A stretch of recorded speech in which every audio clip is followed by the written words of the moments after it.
ప్రపంచ ఐటీ రంగంలో మరోసారి ప్రమాద ఘంటికలు మోగుతున్నాయి. ఒకప్పుడు లక్షలాది మందికి ఉపాధి కల్పించిన టెక్నాలజీ కంపెనీలు ఇప్పుడు ఉద్యోగాల కోతల దిశగా వేగంగా అడుగులు వేస్తున్నాయి. ఆశ్చర్యకరమైన విషయం ఏంటంటే ఈ ఉద్యోగాల కోతలు ఆర్థిక నష్టాల్లో ఉన్న సంస్థల్లో కాదు, భారీ లాభాలు ఆర్జిస్తున్న అగ్రశ్రేణి టెక్నాలజీ దిగ్గజాల్లో జరుగుతున్నాయి.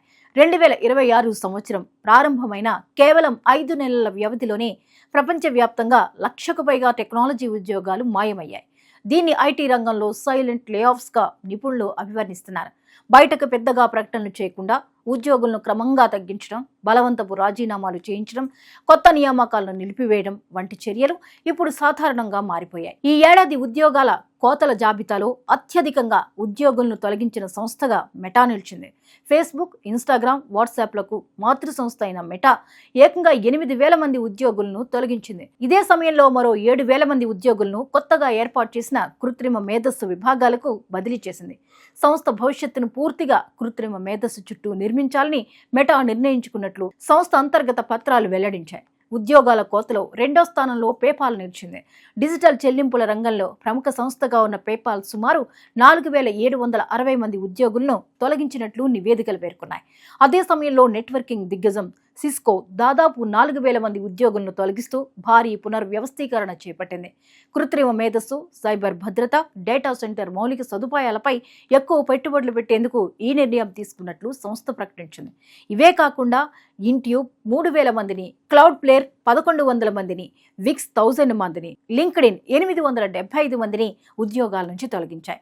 బిల్.com 709 మందిని, ఫ్రెష్ వర్కర్స్ 500 మందిని, గిట్ ల్యాబ్ 350 మందిని, టికెట్ మాస్టర్ 350 మందిని, ఇన్నోవాసర్ 340 మందిని, ఆర్కిటిక్ వోల్ఫ్ 250 మందిని, సెంటినల్-1 230 మందిని, అడ్డా 247 సంస్థ 200 మందిని తొలగించినట్లు లే ఆఫ్స్ ట్రాకింగ్ నివేదికలు వెల్లడిస్తున్నాయి. అసలు ఈ పరిస్థితికి కారణమేంటి అనే ప్రశ్న ఇప్పుడు ప్రపంచవ్యాప్తంగా చర్చనీయాంశంగా మారింది.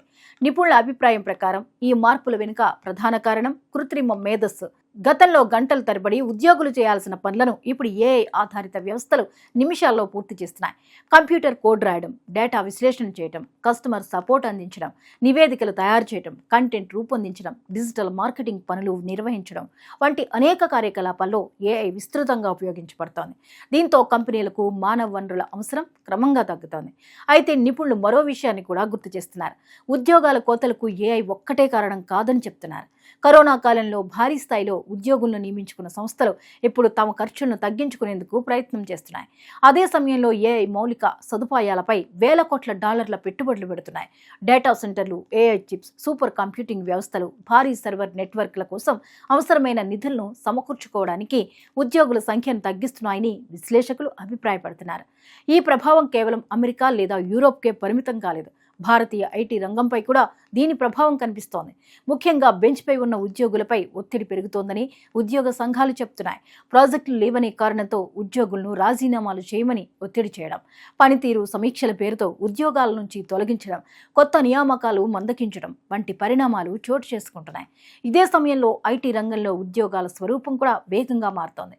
గతంలో సాధారణ సాఫ్ట్వేర్ డెవలప్మెంట్, టెస్టింగ్, సపోర్ట్ ఉద్యోగాలకు ఉన్న డిమాండ్ క్రమంగా తగ్గుతుండగా కృత్రిమ మేధస్సు, machine learning, robotics, data science, cyber security, cloud computing, data analytics వంటి రంగాలకు డిమాండ్ పెరుగుతోంది. సంస్థలు ఇప్పుడు ఉద్యోగులను తొలగిస్తున్నప్పటికీ ఏఐ నిపుణులను మాత్రం భారీ వేతనాలతో నియమించుకుంటున్నాయి. ఈ పరిస్థితుల్లో ఐటీ ఉద్యోగుల ముందున్న ప్రధాన సవాలు నైపుణ్యాలను నిరంతరం మెరుగుపరుచుకోవడం. ఒకప్పుడు డిగ్రీ ఉంటే ఉద్యోగం వచ్చేది. ఇప్పుడు డిగ్రీతో పాటు తాజా టెక్నాలజీలపై పట్టు కూడా అవసరమవుతోంది. కృత్రిమ మేధస్సు, generative AI, machine learning, data analytics, cloud టెక్నాలజీలు, ఆటోమేషన్ టూల్స్ వంటి రంగాల్లో నైపుణ్యాలు సంపాదించిన వారికి రాబోయే రోజుల్లో ఉద్యోగ అవకాశాలు మరింత పెరిగే అవకాశం ఉందని నిపుణులు సూచిస్తున్నారు. మొత్తం మీద చూస్తే 2026 సంవత్సరం ఐటీ రంగ చరిత్రలో ఒక కీలక మలుపుగా నిలుస్తోంది. 5 నెలల్లోనే 1,00,000కు పైగా ఉద్యోగాలు కనుమరుగవడం, మెటా వంటి దిగ్గజ సంస్థలు వేలాది మందిని తొలగించడం, సిస్కో, పేపాల్ వంటి కంపెనీలు భారీ కోతలు విధించడం, కృత్రిమ మేధస్సు కేంద్రంగా కొత్త వ్యాపార నమూనాలు రూపుదిద్దుకోవడం వంటి పరిణామాలు టెక్నాలజీ రంగాన్ని పూర్తిగా మార్చేస్తున్నాయి. రాబోయే రోజుల్లో ఏఐ వినియోగం మరింత పెరిగే అవకాశం ఉండడంతో ఉద్యోగులపై పోటీ కూడా తీవ్రం కానుంది. ఈ మార్పులను ముందుగానే అర్థం చేసుకుని కొత్త నైపుణ్యాలను నేర్చుకునే వారే భవిష్యత్తు ఉద్యోగ మార్కెట్లో నిలదొక్కునే అవకాశాలు ఎక్కువగా ఉన్నాయని పరిశ్రమ నిపుణులు స్పష్టం చేస్తున్నారు.